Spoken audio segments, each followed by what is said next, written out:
நம் தேவனாகிய இயேசு கிறிஸ்துவினால் உங்களுக்கு கிருபையும் சமாதானமும் சந்தோஷமும் உண்டாவதாக. இன்னைக்கு பார்க்கவிருக்கிற வேத பகுதி யோவான் 7வது அதிகாரம் வசனம் 18. John chapter 7 verse 18. சுயமாய் பேசுகிறவன் தன் சுய மகிமையை தேடுகிறான், தன்னை அனுப்பினவரின் மகிமையை தேடுகிறவனோ உண்மையுள்ளவனாய் இருக்கிறான், அவனிடத்தில் அநீதி இல்லை. இந்த வசனத்தை இயேசு கிறிஸ்து தாமே சொல்றாரு. இந்த வசனத்துடைய பின்னணியிலிருந்து பார்க்கலாம்.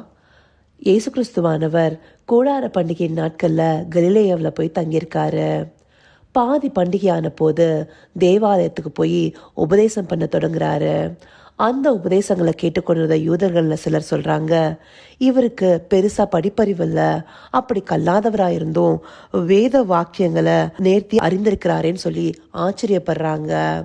அப்போ அவங்கள பார்த்து இயேசு கிறிஸ்துவானவர் ஒரு பிரதியுத்தரம் சொல்றாரு, என் உபதேசம் என்னுடையதா இராமல் என்னை அனுப்பினவருடையதா இருக்கிறது. அப்போ அவர் போதிக்கிற உபதேசம் ஒவ்வொன்றுமே பிதா தனக்கு போதித்தபடியே, அதாவது பிதா தனக்கு அருளிய வார்த்தைகளின் படியே இருக்கு, அதனால்தான் அது வேத வாக்கியங்களின்படி இருக்குன்னு சொல்லி அவரு இந்த வார்த்தைகளை சொல்றாரு. சுயமாய் பேசுகிறவன் தன் சுய மகிமையை தேடுகிறான். தன்னுடைய சுயத்தினால தன்னுடைய சொந்த வார்த்தைகளை கொண்டு ஒருத்தர் உபதேசம் பண்ண தொடங்கினா அவங்க தன்னுடைய சுய மகிமையை தேடுகிறதுக்காகவே அதை பேசுறாங்க.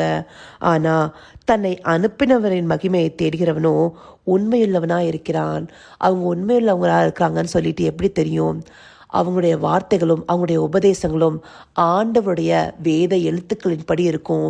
எப்படி இங்க இவர் கல்லாதவராக இருந்தும் வேத எழுத்துக்களை அறிந்தவராக இருக்காங்கன்னு சொல்லி ஆச்சரியப்படுறாங்க.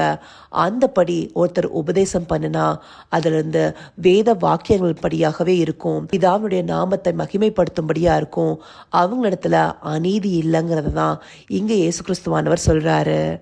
இந்த நாட்கள்லையும் அநேக உபதேசங்கள் நம்ம கேட்குறோம். அந்த உபதேசங்கள்ல சுய மகிமையை தேடுகிற வண்ணமாக ஒருத்தர் பேசுகிறாங்களா, இல்லை வேத வாக்கியங்களின்படி ஒருத்தர் பேசுகிறாங்களான்னு சொல்லிட்டு நாம் எப்படி கண்டறிய முடியும்? அது தெரிந்தாதானே ஒருத்தர் சரியாக உபதேசிக்கிறாங்களாங்கிறது நம்ம புரிஞ்சுக்க முடியும். அது நம்ம தெரிந்து கொள்கிறது எப்படிங்கிறத இந்த வசனத்துக்கு முன்பாக இருக்கிற 17வது வசனம் நம்மளுக்கு அழகாக காண்பிக்குது. அவருடைய சித்தத்தின்படி செய்ய மனதுள்ளவன் எவனோ அவன் இந்த உபதேசம் தேவனால் உண்டாயிருக்கிறதோ நான் சுயமாய் பேசுகிறேனோ என்று அறிந்து கொள்வான். ஒருத்தர் பண்ற உபதேசம் சுயமா வருதா இல்ல தேவனிடத்திலிருந்து வருதா அப்படின்னு தெரிஞ்சுக்கிறதுக்கு அவங்க பிதாவினுடைய சித்தத்தின்படி செய்கிறவர்களா இருக்கணும். அப்படி செய்கிறவங்களால தான் இதை டிசர்ன் பண்ண முடியும், அதாவது வகையறுத்து பார்க்க முடியும்னு சொல்கிறாங்க. நாம் பிதாவின் சித்தத்தின்படி செய்கிறதற்கு அவருடைய வார்த்தைகளை அறிந்திருக்கணும் இல்லையா முதலாவது. அப்போ நாம் வேத வாக்கியங்களை அறிந்து வைத்திருக்கும் போது தான் ஒருத்தருடைய உபதேசம் அவங்ககிட்ட இருந்து சுயமாக வந்துட்டு இருக்கா இல்லை வேத வாக்கியங்களின்படி வருதான்னு சொல்லிட்டு நம்மளால டிசர்ன் பண்ண முடியும்.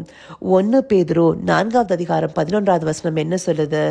ஒருவன் போதித்தால் தேவனுடைய வாக்கியங்களின்படி போதிக்க கடவன், ஒருவன் உதவி செய்தால் தேவன் தந்தள்ளும் பலத்தின்படி செய்ய கடவன். எல்லாவற்றிலேயும் இயேசு கிறிஸ்துவின் மூலமாய் தேவன் மகிமைப்படும்படியே செய்வீர்களாக.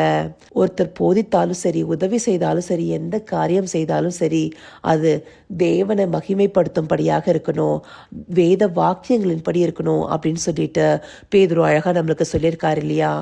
அந்தபடி நாம கேட்கிற உபதேசங்கள் தேவனை மகிமைப்படுத்தும்படியான வார்த்தைகளா வெளிவருதாங்கிறத பார்க்கணும். இந்த நாட்கள்ல கேட்கிற நம்மளை என்டர்டைன் பண்றதுக்காகவே நிறைய பேர் பேசுறதுக்கு அவங்களுடைய சுய வார்த்தைகளை சொல்ல வேண்டியதா போயிடுச்சு. இதற்கு காரணம் நாம வார்த்தைகளை அறியாதவங்களா, சில நேரம் வார்த்தைகள்ல நாட்டம் இல்லாதவர்களா இருக்கிறது தான். நாம அப்படி இருக்காம நமக்கு போதிக்கப்படுகிற வார்த்தைகளுக்கு முக்கியத்துவம் கொடுத்து அது வேத வாக்கியங்களின் படி இருக்கா அப்படிங்கிறத தெரிந்து கொள்ளணும். அதற்கு நாம பிதாவின் சித்தத்தின்படி செய்கிறவர்களா இருக்கணும்.